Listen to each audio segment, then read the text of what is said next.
রাগ নিয়ন্ত্রণের উপায়।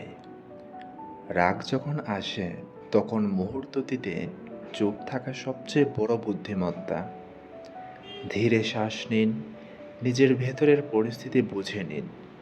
প্রতিক্রিয়া আগে ভাবুন, এই রাগ কি আপনার সমস্যার সমাধান দিচ্ছে নাকি আরও সমস্যা সৃষ্টি করছে। লোভ দমন করার পন্থা। লোভ জন্মায় অতিরিক্ত আকাঙ্ক্ষা থেকে। যা আছে তা নিয়েই কৃতজ্ঞ থাকা, এই মনোভাব লোভকে কমিয়ে আনে। অন্যের সুখে ঈর্ষা না করে সহানুভূতির দৃষ্টিতে তাকালে অন্তর স্বচ্ছ ও পবিত্র হয়।